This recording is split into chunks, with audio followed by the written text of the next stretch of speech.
Hello everyone and welcome back to another episode of the Belgian Football Podcast. My name is Ben Jackson and I'll be your host. I am once again joined by Scott and Joris. Guys, it's been a little bit longer than we planned, but so much has happened. How are you guys doing? I'm very well, and we left it a little bit longer quite deliberately because of the sheer amount of fixtures.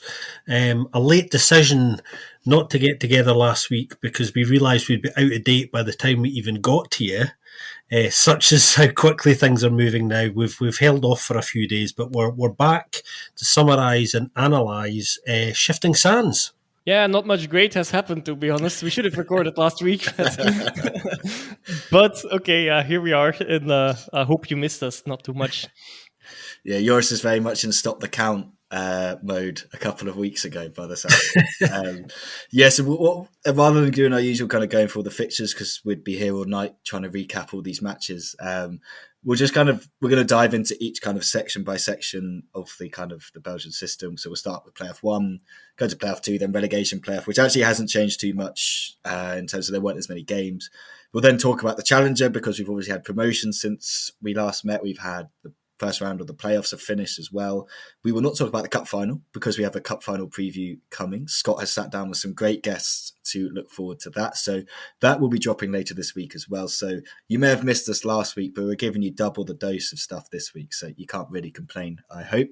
Without much further ado, let's get into playoff 1 where a lot has changed, safe to say. So since we last recorded, Union obviously beat Genk. I'm sure most people will be aware. They then went and beat Club away from home. They've then drawn with Club at home. So they're sitting pretty at the top with just a points lead over Club. But they've managed to get out of their games against Club pretty much unscathed and they'd have taken the 4 points before that. Probably the other way around. They'd have thought drawing away and then winning at home. But hey, you can't really complain. Club now sits second, obviously, with 43 points. Genk have really faltered. It's safe to say they've then had 2 terrible games against Antwerp. We kind of mentioned in the relegation playoff how everyone needs to beat Beerschot, and I think we've said it in this one, the top 3 have to beat the other 3 teams in this, and it was meant to be decided between them, but Genk have really dropped the ball. But they're still in it. They are still in it, so there's no giving up hope yet, but we'll get Joris's assessment on that. The best of the rest, I guess we could say, are Anderlecht. They've had a nice time against Ghent, absolutely battered them 5-0. So Ghent had 2 back-to-back 5-0 defeats. And then they only lost 1-0 in the other game. So maybe a little bit better. But they've been poor. They've been really poor. And fans have had enough, it's safe to say, in that one.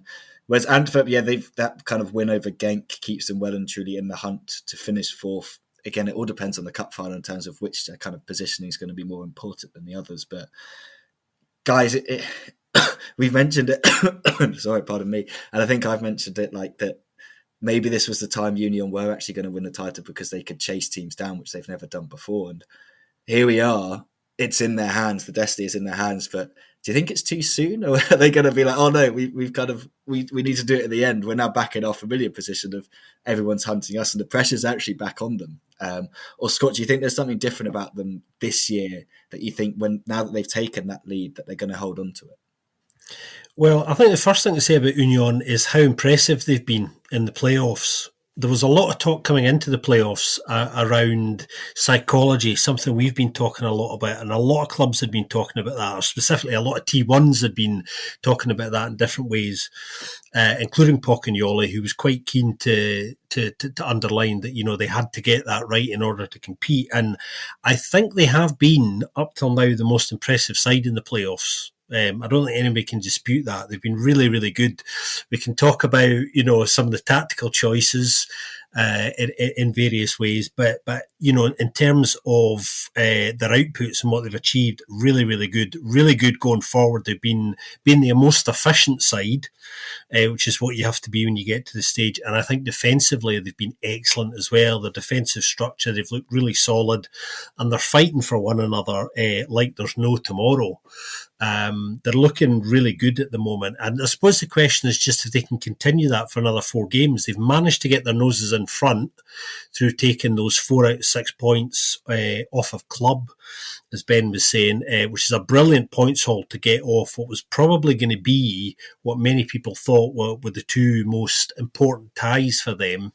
They were going to have to do well in that. I mean, I suppose historically as well, because of some of the tussles between these two in recent years, they really wanted to do well this time, and they have done. They've managed to get their noses in front, which should give them even more confidence. Interestingly, when you look at the 4 games they've got left, they've obviously got Genk at home, Anderlecht away, Antwerp away, and Ghent at home. They're going to have to be really good offensively over the next 4 games, I think. It's in their own hands. Win those games, nothing else really matters. I think it's going to be difficult to see beyond them now. They're going to have to falter somewhere if someone else is going to have to profit from it, obviously. But I would feel quite confident if I was in that camp at the moment. The fixtures are sitting not too bad for them either. And having it in their own hands is absolutely a huge thing for them. And I think a lot was made of we prefer chasing than being chased. I don't think you're going to hear much of that from them now, regardless. Club are still very much in this, though. There really isn't anything in it. I mean, we've got to underline that. And their fixtures, again, are kind of good. They've been playing very well. The only game they didn't play particularly well in, actually, was the game at the Ambridal, where Union beat them. They were slightly below par that night. But they're still looking good. And I do think this is probably still going to go to the wire. But ironically, Club Brugge don't have it in their own hands at the moment anymore. Genk do, because they don't. Well, Genk, at least until this weekend. We'll get to that later on, I'm sure. But what is worth highlighting is, of course, the Club and Union played each other 5 times this season, and Club haven't won once. So they are really the bogey side. They have, it actually has been the other way around as well. And like they used to draw a lot. They still drew a few times in this week as well, of course, once. But Union were the only ones that won a few games, both away games as well, against Club Brugge, which were the Super Cup, of course, a bit less importance there, I suppose, but nonetheless. But also in the league, they are the only side that have won. So yeah, that's the good record for Union against Club Brugge. So it's encouraging for them. On the other hand, it might be good for Club Brugge. They know they don't play against Union anymore as well, so like their record against other sides might be slightly better. I don't have the statistics yet, but I presume it should be. And anyway, it doesn't say anything about what's going to happen in the next few games, but they will. Club Brugge most likely will need a perfect record, which is very much in their hands. They can do that. And then hope that Union stumble at least once in the final 4 games, which can happen, but is also not a given. So that's the whole irony of the situation there, I guess. But and for Union, the one hope they should have, I guess, is that the injury that the Promise David got is nothing too severe. That he doesn't need to miss any games or just a few or just one. As little games as possible, because he is the top scorer still, even though he didn't score the last few games in this playoffs as well with 5 goals. So we will have to see how that evolves. I don't think it's something that's super serious, but I believe there is indeed the chance that he might miss the next game. It depends, I guess, a bit on which weight they give on that game again in comparison to the others as well. Maybe how far they want to go to get him ready for it. That's definitely something to consider for sure. And I'm not a big fan. I can't say I am this season, at least of the side that's the squad that's in there. But you have to give it to them. They are indeed very impressive. So one question is if David will stay fit for the whole thing, and the other, maybe other 2, one of which you both already mentioned as well. Is it too early to get on the first position? Like, can they handle the pressure? In the past, it hasn't been the case, but this is a relatively different side still. So like they always are every season. So maybe this time it won't hurt him that much or at all. Eager to find that out. And then another question is, of course, they use a lot of energy in all of their games. So like, can they keep that up until the end of the season as well? Both can they keep it up in energy levels, but also will at certain times, although the schedule, to be honest, has been fairly in their favor in that sense, will they get some suspensions at ugly timings and so on? The most ugly timings, you in theory on paper you would say have already passed for that, but who knows what will follow.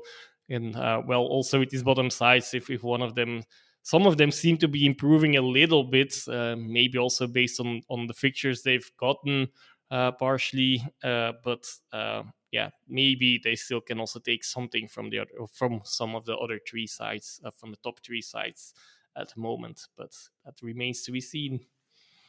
It's funny, isn't it? Because last time we were together, obviously Genk had just lost to that late penalty against Club, and we all agreed, as did Joris, funnily enough, being our resident Genkie, that there was no need for Genk to panic at that point, and there wasn't. You wouldn't. One defeat, why should you? Everyone, I think, would probably account for one of them somewhere along the way in the playoffs. I wouldn't say they're panicking now, but certainly the pressure has got to them since then, because they've lost 3 of their last 4, and even Fink over the last couple of days has been kind of talking down the title chances and actually taking a lot of the flack for that, saying, look, it's my fault, I've maybe not prepared the guys in the right way for this, which is just an interesting kind of change of tone.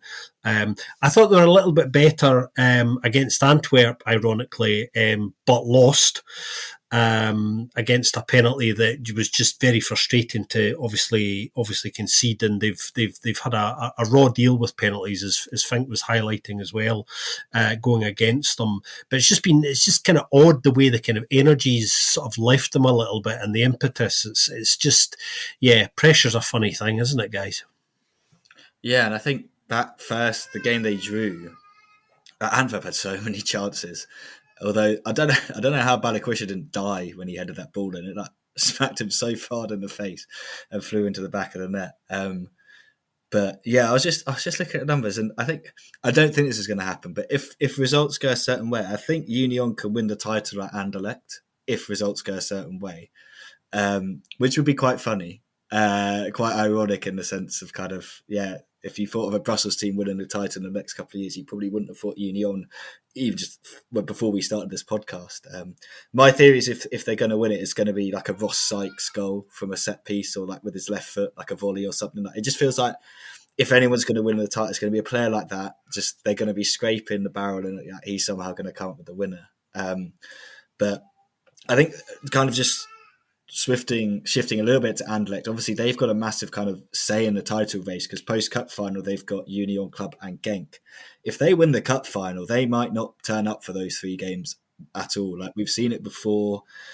We saw it, I think Premier League fans will remember, like when Portsmouth won the FA Cup all those years ago, and then they all just went and just were hung over for the next couple of games. That got Reading relegated. I still blame them very much for that happening. It's all their fault, but we've seen it happen, because they kind of will just be like, well, we've got nothing to play for now. Do you know what I mean? Like, they just don't have to do anything. They can kind of rein it in. And I'm interested to see kind of what they're going to do on Thursday. Like, surely they're just going to rest all the key players for that game with Antwerp ahead of the cup final. There's just no point risking them. Like, all their eggs are in that one basket now.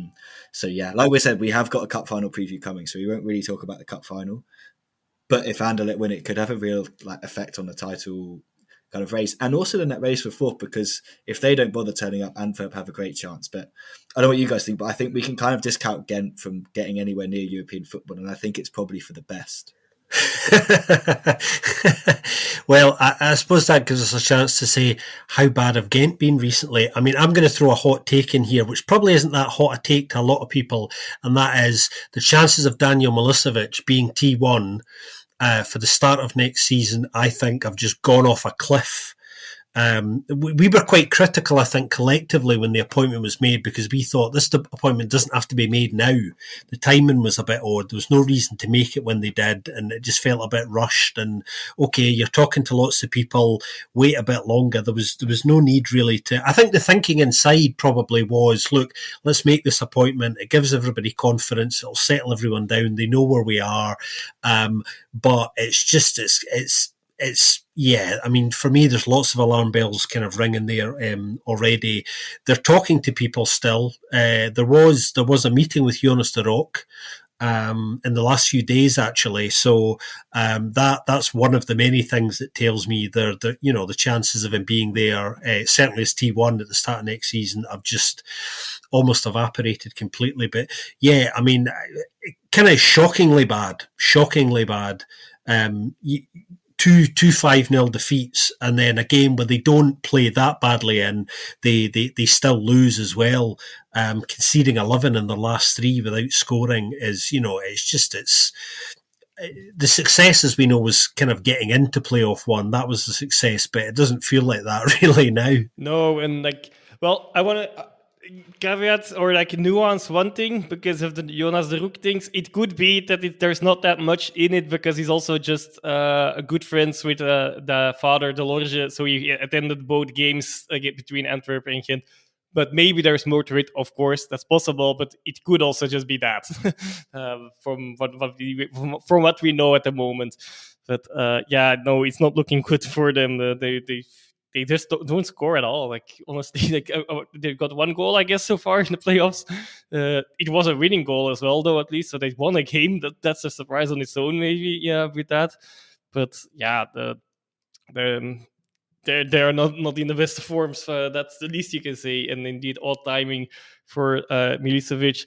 I quickly want to do a few stats on other sides as well. Like Union already had their praise, but I also have to give them the praise that they were the first side to ever got the 15 points after their first 5 games in the playoffs.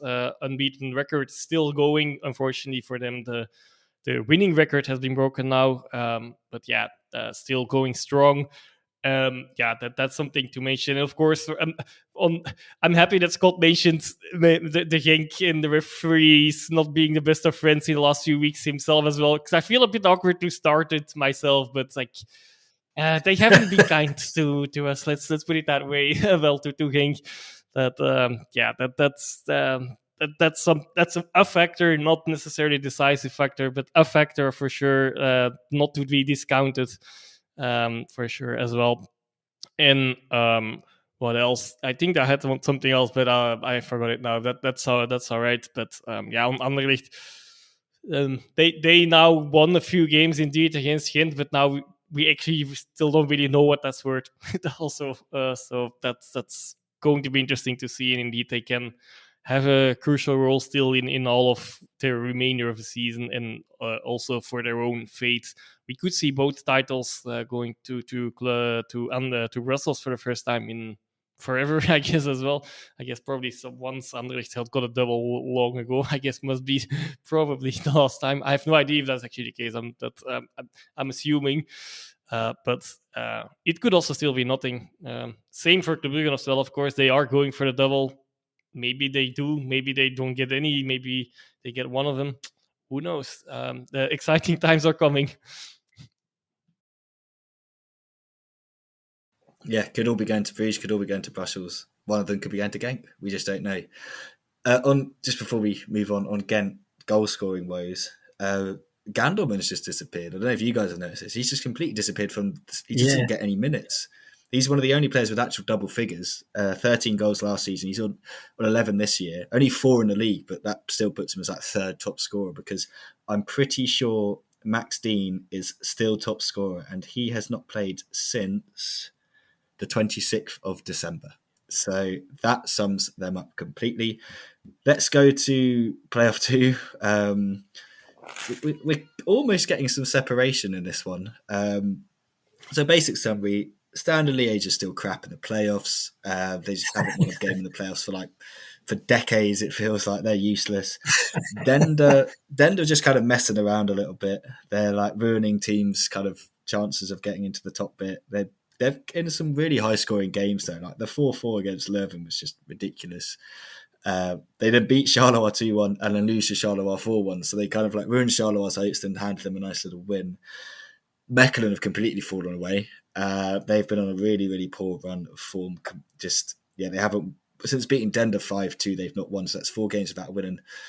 In this tight of a playoff, they're still technically in it, but form-wise, I'd feel that they're not. Westerlo, they are unbeaten, but they just can't win any games. This thing is just full of draws, basically, isn't it, at the moment? And Leuven basically have won 1 game in their last 5, but that's been enough because they haven't lost any games in the playoffs to move them up into second place.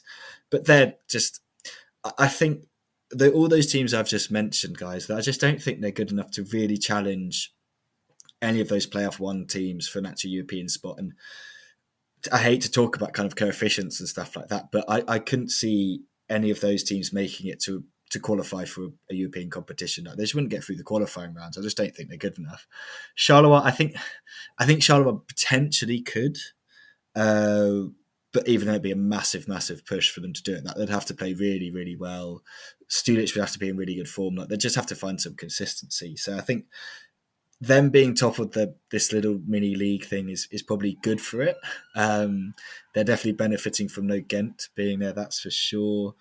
But it's just a mess in there, isn't it? It's just like it changes so much. I just don't really know how to analyze it or talk about it too much because it's just they're all very evenly matched, and it's just going to be a case of you just need to, if you win a game, it suddenly propels you into this thing because you're finally taking points of someone else. But yeah, I don't know what you guys have noticed. Scott, obviously, as a Mechelen kind of leaning person, I guess we could call you. What have you think's going wrong there? The technical term, yeah. That well-known use of that one. That obviously, you've probably watched Mechelen a little bit closer than the rest of us, but they've just completely fallen away. And we thought it'd be between them and Charleroi, and it's just not anymore. Yeah, well, Mechelen started these playoffs really strongly. They set the pace, and they looked like the ones who, had rediscovered a bit of form that they might be able to maintain for a few weeks. But they've definitely gone off the boil. While some of the other sides have actually been playing quite well and not probably picking up the points that they arguably deserved. Westerlo, good example of that. I mean, they've been playing, I think, reasonably well in recent weeks. And probably not getting their just desserts in a points sense.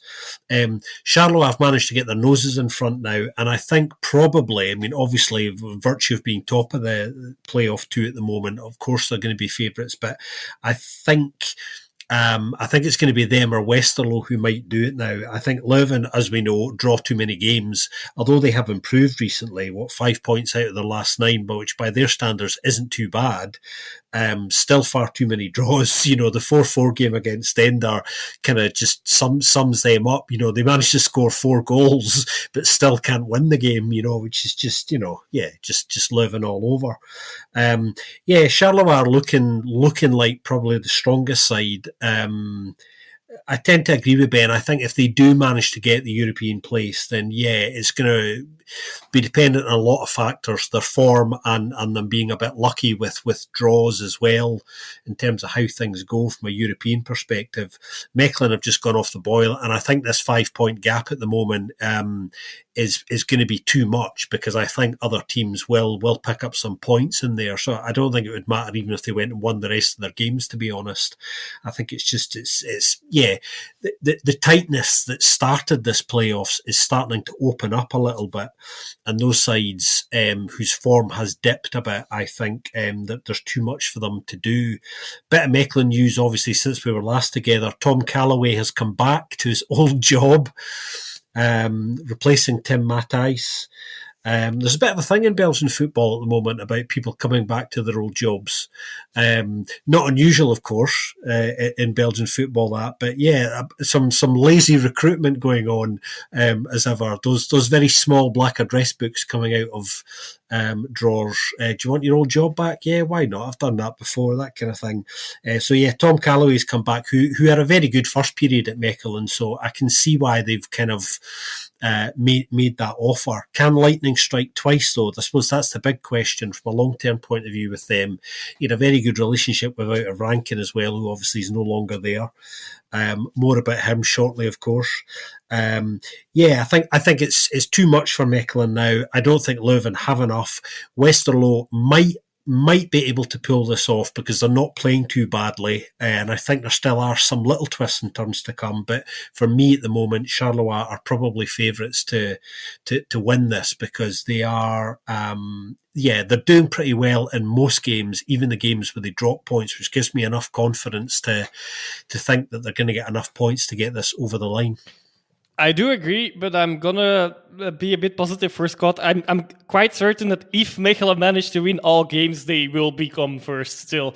But because one of the games would already be against Charleroi, so that's only 2 points difference anymore then. So that's already something that they only need to drop 1 or 2 more points. A few more points. I mean, drop points in a few more games.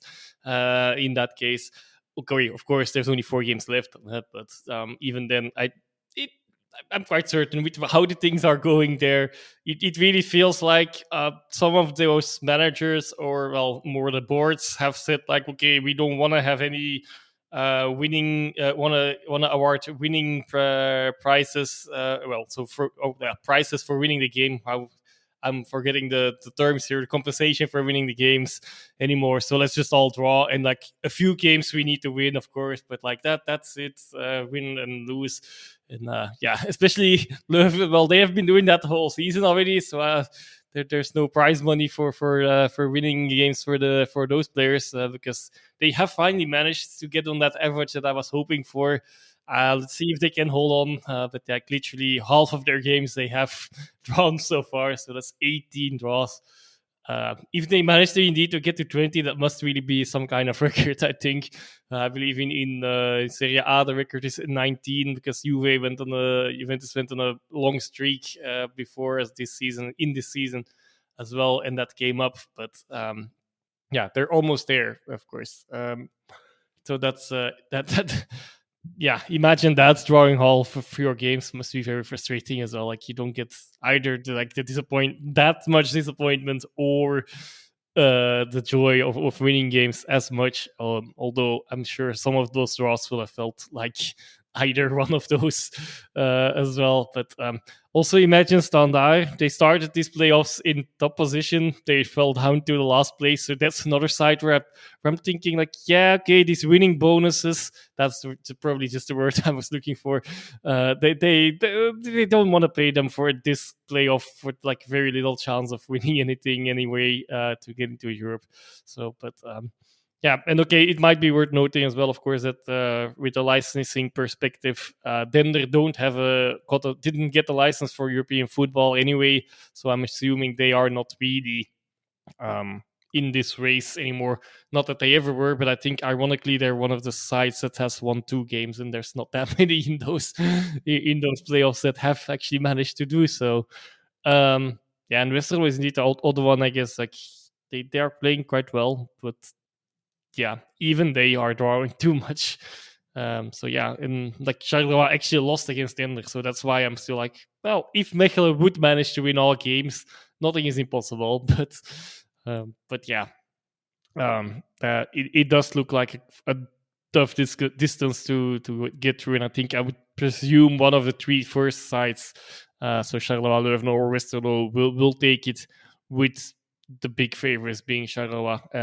I thought I would say this last week. Then they lost the game against Ender, and I was like, okay, maybe not. But given how things went this weekend again, it looks likely. And I do feel like they're probably the one side in those playoffs that actually have a chance to actually need upsets. One of whichever playoff one side, Champions playoff side, would have to face them. To win that last European ticket, even though I still deem it unlikely, to be honest. Do you know, it's funny because the one club that makes great use of the bonus system is Union Saint-Gilloise, of course. Famously, they have if listeners don't know, they've got a very well-known bonus system in place that's there throughout the season, where the players' salaries are effectively supplemented with match wins throughout the season, because most of the players, well, all of the players there are on pretty modest salaries, even by Belgian standards. So those players manage to top up their wages with those incentives. You've got to wonder if a similar system was perhaps in place at Leuven, would we see as many draws, and would this side that, is swathed in a blanket of mediocrity, as me and Ben tear our hair out, or at least mine, it's only my facial hair because I have nothing to tear out on top when I watch Leuven, whether things might be a bit more interesting there. Certainly something for them to consider going into the next season as a way of motivating them, I think. Oh yeah, something needs to be done there, but I'll get into that in the pre-season preview, I'm sure.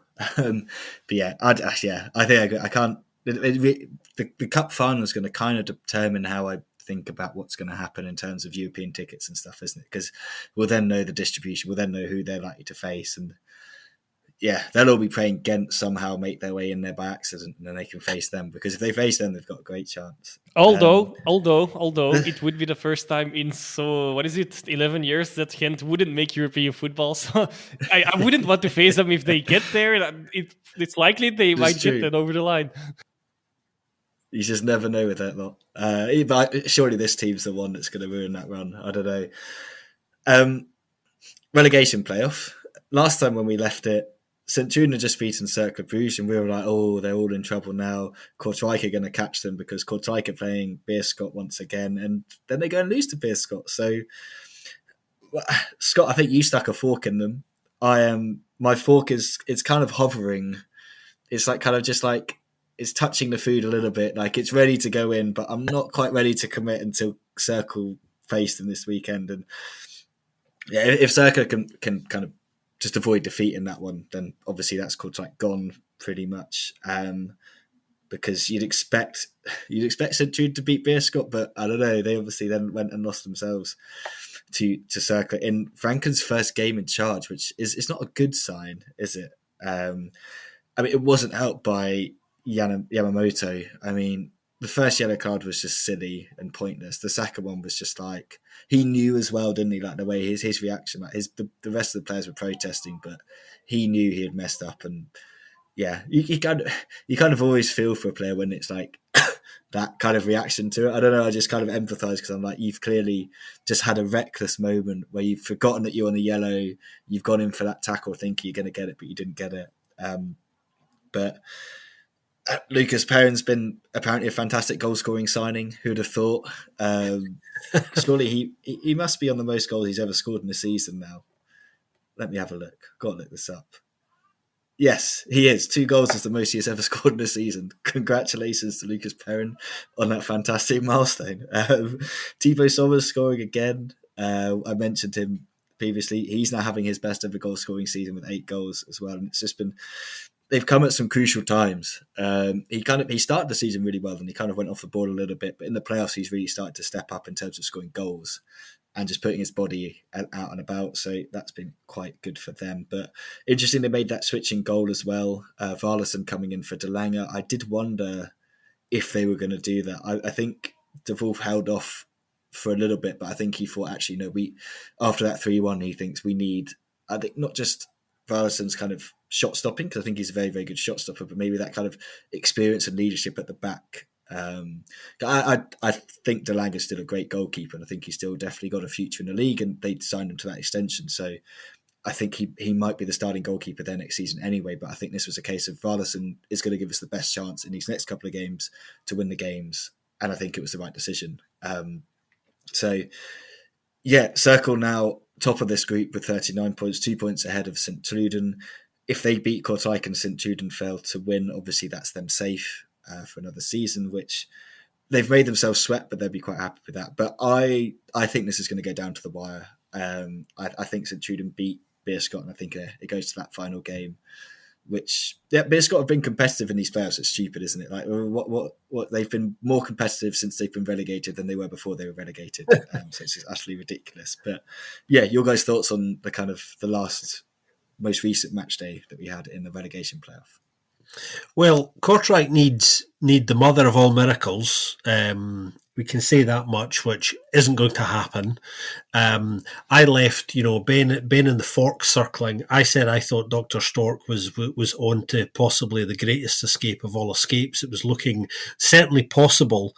I actually fancied them to get another result against Beerschot, so it just shows you, and as Ben was saying, they've really, most sides obviously would have gone on holiday and dialed out a number of weeks ago in Beerschot's situation, and full credit to them, they actually haven't. They have, as we've been saying, they've stuck together and are still fighting for one another and still kind of trying to put on a performance, even though there's nothing to play for, and that made it difficult for Kortrijk, who were just a little bit lacklustre, losing, perhaps just a case of the pressure again, maybe the expectation that, because they were on the cusp of something great if they could get the win and get themselves seriously back into the survival picture.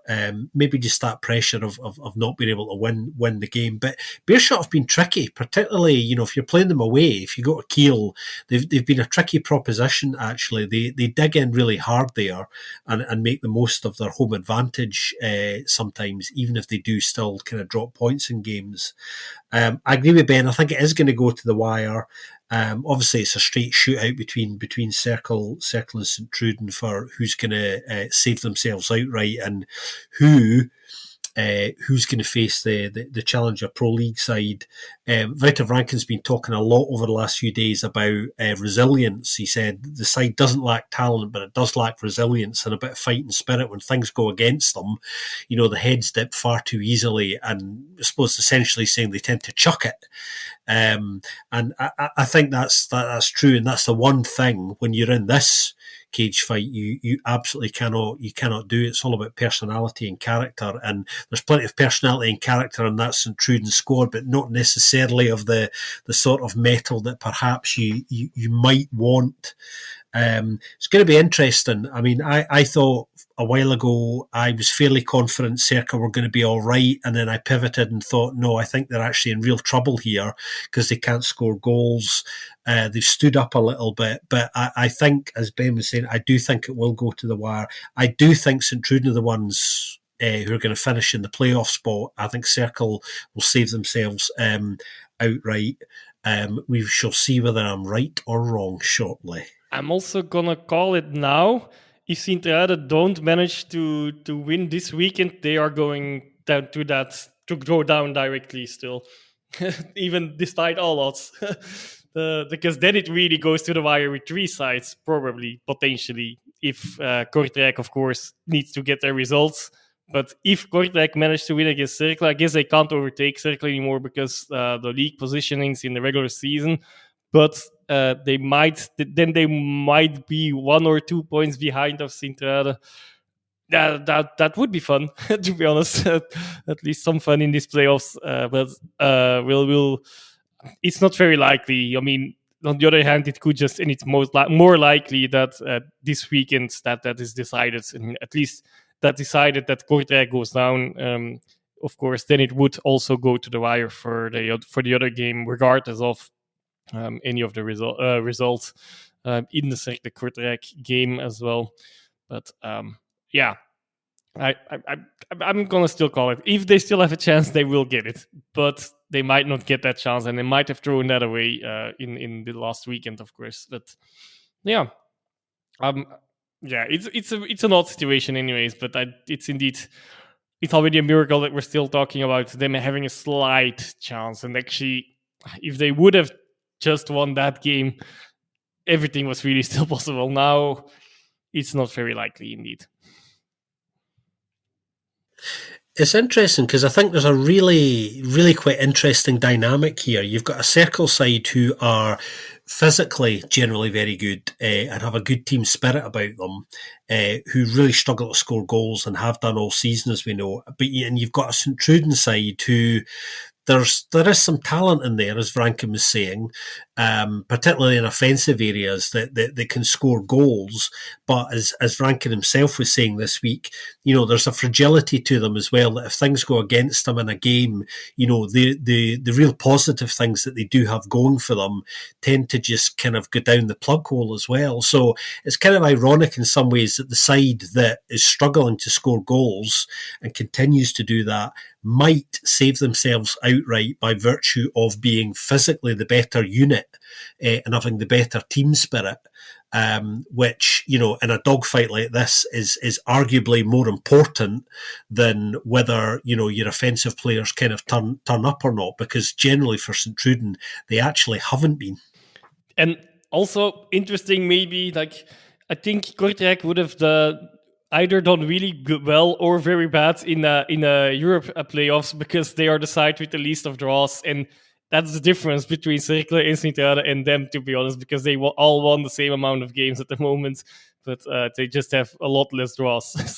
so they would have really, in most cases, taken a draw in the regular season, I guess, mainly as well, instead of winning or mainly in that case, of course, losing the game. That's just something I just saw, and I found interesting. They, together with Genk, they're the side with the least draws of all in all of the in this league across the whole season. Yeah, it's just a shame they didn't manage to win the games, lost most. But maybe if they'd had struck a little bit earlier, they could have been in the playoff too. Who knows? If they do go down, they will be playing Molenbeek and they will be playing Beveren next season, because those two sides are staying in the Challenger Pro League. Zulte Waregem and Raal are both getting promoted. We won't recap that final day because I'm sure by now everyone knows kind of what happened. Zulte obviously beating Molenbeek quite late with the Jelle Vossen goal, and then Raal scoring even later to leapfrog Molenbeek and take their place. We've got to talk about Molenbeek though. I feel like they're kind of the topic for most of this kind of conversation. Obviously, they don't get promoted. They sack Yannick Ferreira after that final game, and they say, we're just going to ride with Igor Di Camargo for the playoffs. He's been the assistant. He's experienced. We'll go with him. Fast forward a day or two, and Fofana is in charge, the Lyon Academy man. He basically just had a week's holiday in Brussels because he's already left. He literally was flown in just for the playoffs and went again. And when you're just like, this has Eagle Football Group, whatever John Texter's thing is, it just has their mucky fingers all over it, because what the hell did they think was ever going to happen with that? Like, fine if they'd gone and got because I remember a team in Germany did it for the relegation playoff. I can't remember who it was. They sacked, but then they brought Dirk Schuster, who's an experienced Bundesliga manager. He's won promotions before. These guys go and get an academy manager who's never managed a professional men's team, senior team before. Did they think that was going to work? And I'm not even blaming Fofana at all. It's not his fault. It's here you go, mate. You may have some tactical vision about how you want to play, but you've now got a week to try and do this. You're facing a Lokeren team that's in really good form at the moment. They've also got Raja Nainggolan, who's just going to mess you around anyway and just start yapping away. So you've got to deal with him as well. And they did. So they go and lose 2-0 straight away to Lokeren away from home. And I'd put my fork in them. They then come back home. Fofana's had a little bit of time to work with the team. So they 3-0. They're back in it. And then within the space of a couple of minutes at the end of the game, Nainggolan scores and the Tarmac scores, and that's it. They're done. They're out. They're out and they're staying in the Challenger. I wrote a piece saying the gamble just completely backfired from Eagle Football Group. We'll call it that. It's just ridiculous. What are they doing with that? You may as well just stop with Ferreira at that point, because psychologically, I think the team were messed up from that game that they lost to Zulte Waregem. They clearly hadn't recovered by the time they faced Lokeren. They've just got this random bloke turn up who they have no idea who he is. He retired when I think he was 25. So he's quite young when he retired. He's since gone into coaching. So again, I'm not bashing him, as he might turn out to be a very, very good head coach someday. But what's the point of coming in for a week? And I saw a couple of Molenbeek guys tweeting about this. I think they just kind of laughed through tears, basically, as fans. The other playoff game was obviously Beveren against Patro.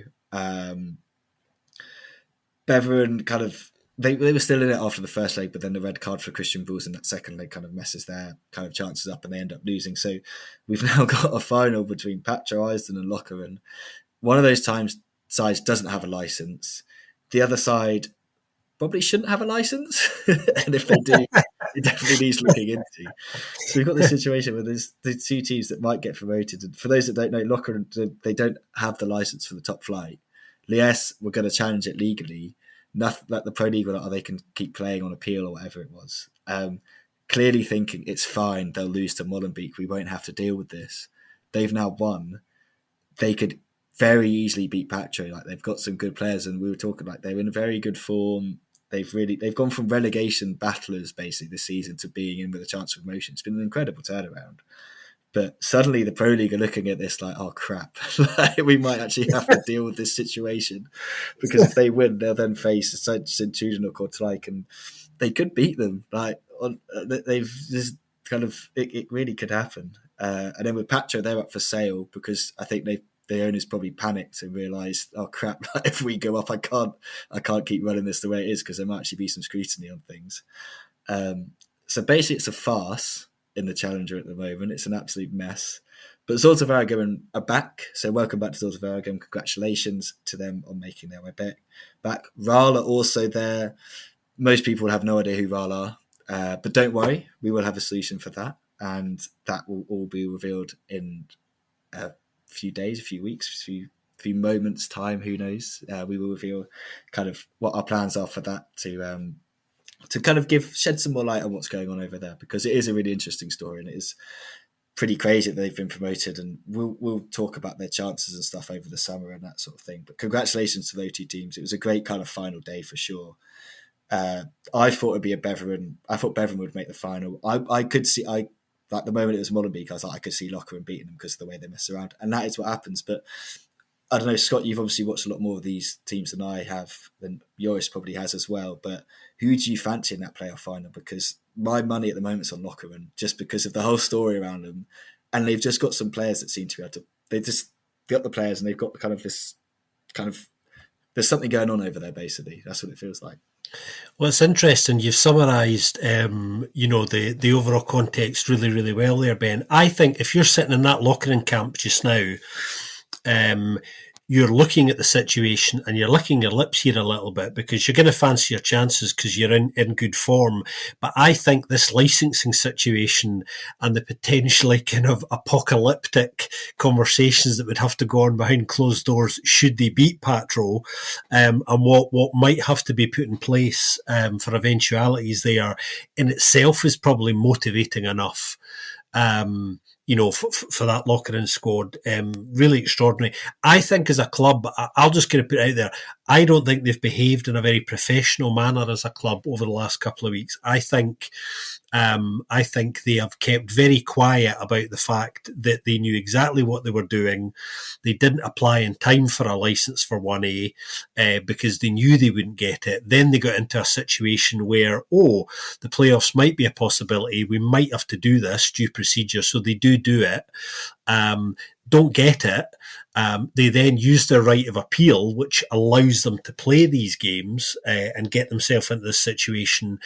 I feel sorry for Liège because they were ready to come down like a ton of bricks on the whole system, and I kind of wish they had, because they've got a case, but now they're saying they don't really want to rock the boat, which is kind of unfortunate, because if you're going to rock the boat over something, it might as well bloody hell be over something like this, where you've actually got a case, rather than, as clubs sometimes choose to rock the boat when they don't have a case and shouldn't be doing it. So, it's Belgian, folks. Nothing makes sense here. Nothing changes.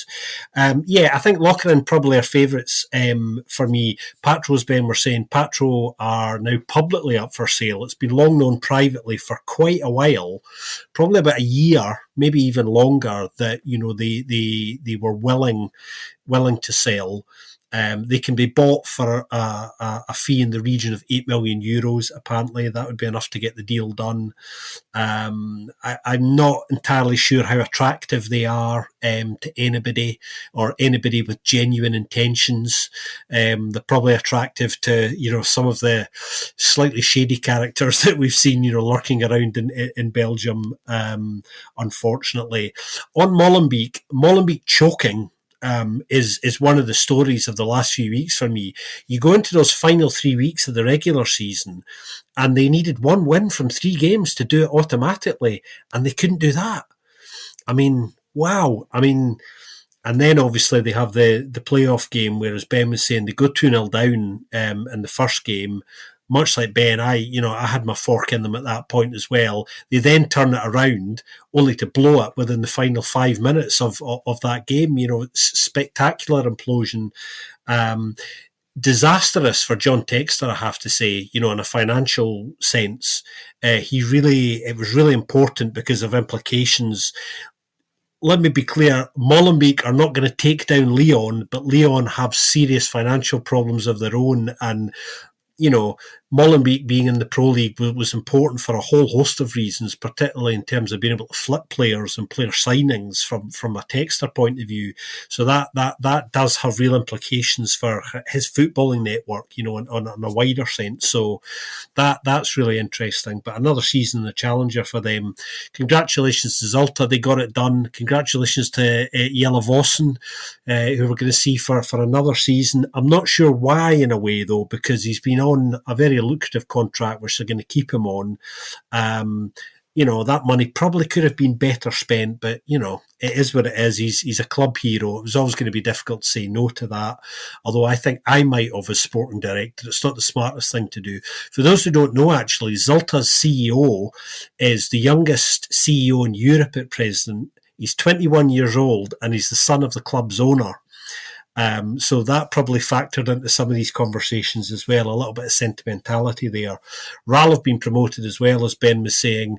We have some very, very exciting RAL stuff coming soon. We don't know when exactly, but we've got a very exciting guest joining us from RAL in the coming hours, in fact, to talk about all things RAL and what they might bring to the league next season.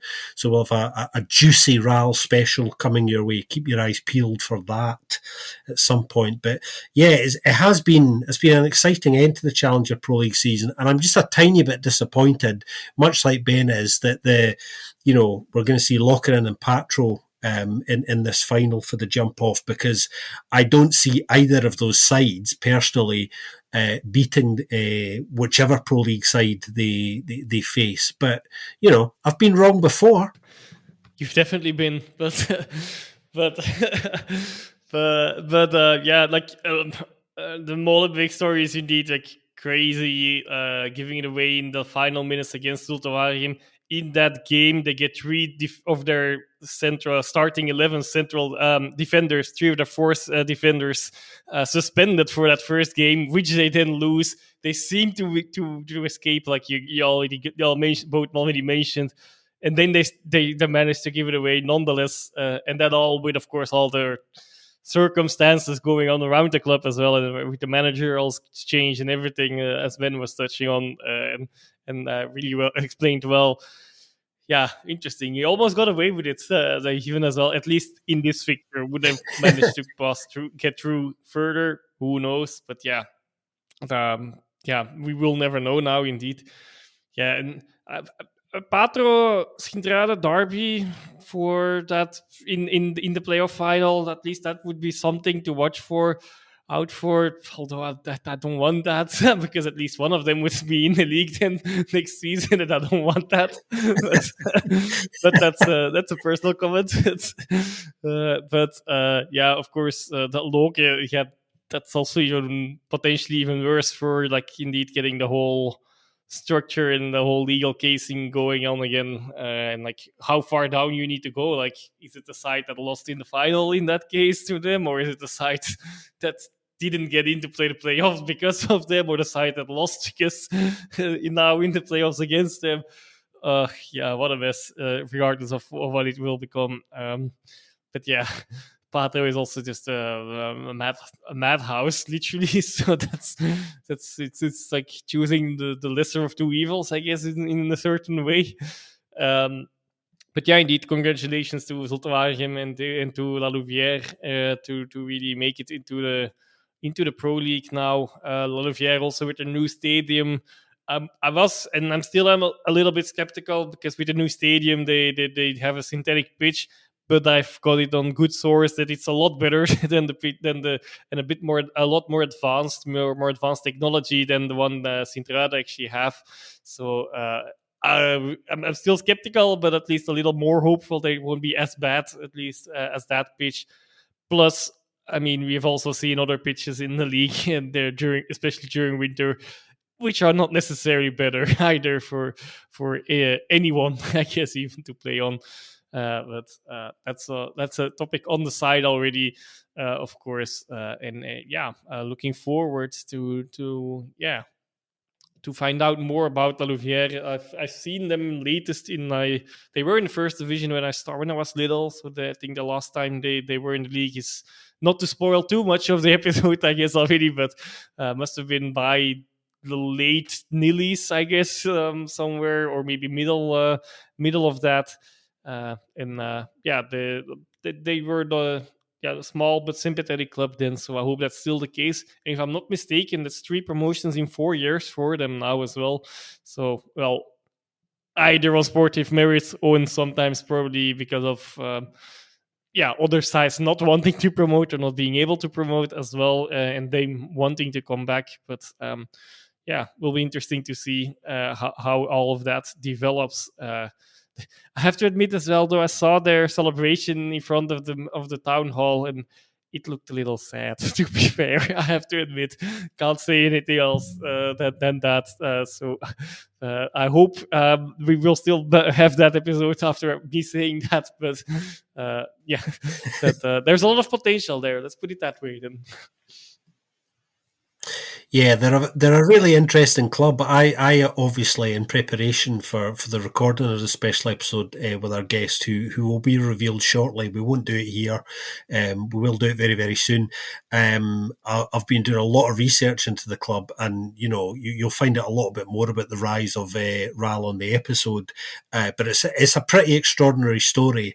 It's one of those stories of a new club coming from nowhere, building things up very, very smartly and intelligently, and an extraordinary run of success, some of it entirely unexpected, kind of coming their way, culminating in this promotion. We may, interestingly, of course, depending on what happens with Sint-Truiden, we may lose, as Joris was saying, the horror at the thought of having 2 synthetic pitches might not be that bad, because we may lose one but gain another one, but a better one than the one we lose. So, we might be going up in the world a little bit there, as Joris was saying. It's true. Joris mentioned kind of shenanigans at Patra, and I think, if they make the player final, you better be having cold showers every single week if you're playing them. Just get yourself prepared for no hot water. You're probably going to get changed outside in a shed or something, maybe a couple of tents out the back for you to get changed into. Don't expect to sit down on the bench, because there probably won't be any seats on the benches and stuff like that. So I can't wait to see all the shithousing they're going to get up to if they make the player final. But if Lokeren or them make it, maybe if Lokeren make it, put your mortgage on a Sint-Truiden last minute penalty if the games are tied late on, just to make sure that the Pro League doesn't have to deal with it if Lokeren did get promoted. So there's ways we can manipulate this. Let's not pretend things can't happen. But yeah, there's been an entertaining episode for sure, guys. We've covered a lot. It's been good to be back. As we said, we will have a cup final preview dropping within the next couple of days. So watch out for that. We also, like we said, we'll have this kind of special episode with Rob. We haven't done as many special episodes as we've liked to do this season, just for time commitments and stuff, but we do want to get them going again for sure, because it's kind of one of the joys of us doing this podcast, is being able to connect with all these clubs and stuff. And it's one of the reasons why we are kind of so invested in it, because being able to do this is a lot easier in the Belgian context than it is in an English context or other kind of major leagues where these clubs are closed. Whereas, lots of Belgian clubs have been really open to us, and we're really, really grateful for the clubs that have already done it, and we're looking forward to connecting with a couple more. Unless Joris is going to be mean about them and talk about their kind of fan parades and stuff like that. So maybe we'll just have to kind of, if Joris doesn't turn up on the next episode, you'll know why. We've just had a call and been told to get rid of him. But I'm sure he'll be also, back. guys, Genk is seemingly taking the same route as Molenbeek did in the Challenger Pro League, one division higher. That's the reference I actually wanted to make last week, but unfortunately we didn't have an episode. But it even became more true, unfortunately. So I'm hoping that will not be the case. But yeah, sorry. That's everything's possible. That's true. But Fink's got a contract for life, so I'm not sure how you get out of that one. But we'll see. Anyway, guys, it's been... not having me around anymore might help with that. That's the life part ending. Oh, man. Guys, it's been a pleasure chatting with you again. It has. Enjoy the cup final this weekend, everybody. Enjoy the special. A couple of good guests to do a really good deep dive into that. That'll be coming your way shortly after this comes your way, I think, if it hasn't already, if you want to listen to Out of Order, in fact. Take care of yourselves, and we'll speak to you again next week. And well, sorry for the dark path that this episode has taken in the last minute or so. That's all on me. It's all happening. The title race is getting to his head. We just, like I said, should have stopped the count a long time ago. But anyway, if you have enjoyed this episode and subsequent episodes, and you're going to enjoy the episodes that we're releasing, please do leave us a review on your podcast app of choice. If you're really a fan of what we've done and you want to support us in a more financial way, you can. You can donate to us at buymeacoffee.com. The link should be in our socials, and you can find it all there. And yeah, as always, thanks to everyone that has already donated. And if you do donate, we are extremely grateful, because it just helps with the running costs for the podcast. Yeah, as Scott said, take care of yourselves, and we'll speak to you again very soon on another episode of the Belgian Football Podcast.